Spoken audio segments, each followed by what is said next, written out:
Main కారణం చంద్రబాబు ఇంకెవరో కాదు పవన్ కళ్యాణ్ అనే చెప్తున్నారు మెయిన్ గా.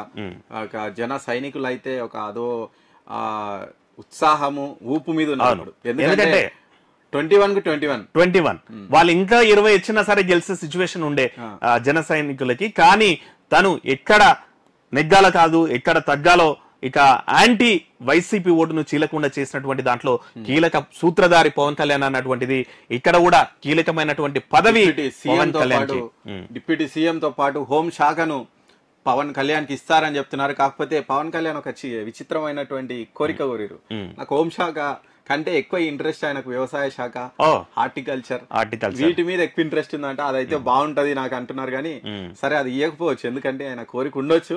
ఉన్నప్పటికీ ఆయన కానీ ఇప్పుడు ఉన్నటువంటి దాంట్లో కీలకమైనటువంటి శాఖ హోం శాఖ ఉంటది కాబట్టి సో గతంలో ఏమైనా ఇబ్బందులు ఉంటే కూడా ఈ ఇబ్బందుల్ని పవన్ కళ్యాణ్ అంటే గెలిచిన తర్వాత చెప్పిండ్రు మేము ఏమంటారు కక్షలకు పోము ప్రజాపాలన అందిస్తామన్నటువంటిది.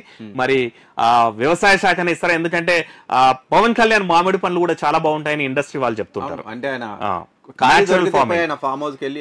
చాలా మంది సినిమా హీరోలకి పొలిటీషియన్స్ కి గిఫ్ట్లు కూడా పంపిస్తారంట. చంద్రబాబు త్వరలో చంద్రబాబుకి పంపిస్తాడు. తర్వాత పవన్ కళ్యాణ్ తెలంగాణ అటు ఏపీ ప్రజలకు కూడా చాలా మంది పంపిస్తాడంట. అందులో భాగంగా మరి వ్యవసాయ శాఖ వస్తుందా హోం శాఖ వస్తుందా అనేటువంటిది కూడా చూసుకోవాలి. కాకపోతే మెయిన్ అయితే ఆయనకు హోంశాఖనే ఇస్తారు అన్న ప్రచారం అయితే జరుగుతుంది.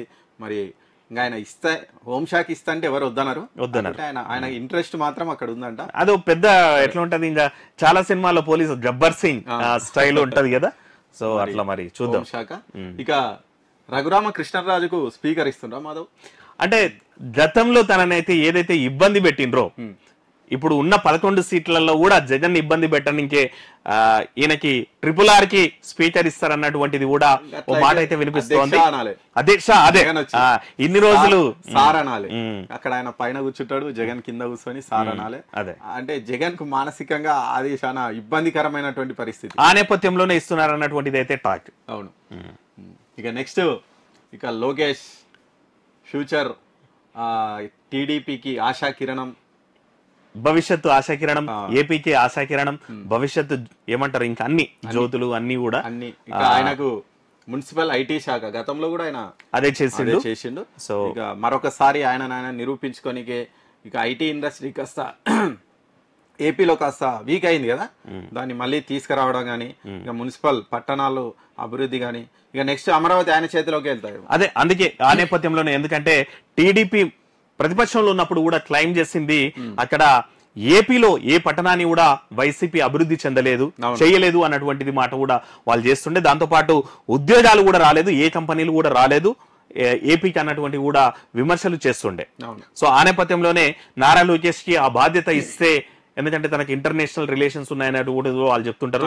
హైదరాబాద్ కు ఐటీ తెచ్చింది నేను చంద్రబాబు చెప్తుంటాడు. అంటే తెలంగాణలో కేటీఆర్ ఎట్లయితే షైన్ అయిందో అట్లా అక్కడ కేటీఆర్ ను చూపించాలి అనే ఒక దృష్టి కూడా ఉంది. ఇంకోటి ఏంటంటే బాబు కూడా చెప్తుంటాడు కదా హైదరాబాద్ కి ఐటీ తెచ్చిందే నేను అన్నటువంటిది. సో ఐటీ అది కీలకమైనటువంటి మున్సిపల్ అనేటువంటి రెండు కూడా నారా లోకేష్ చేతుల్లో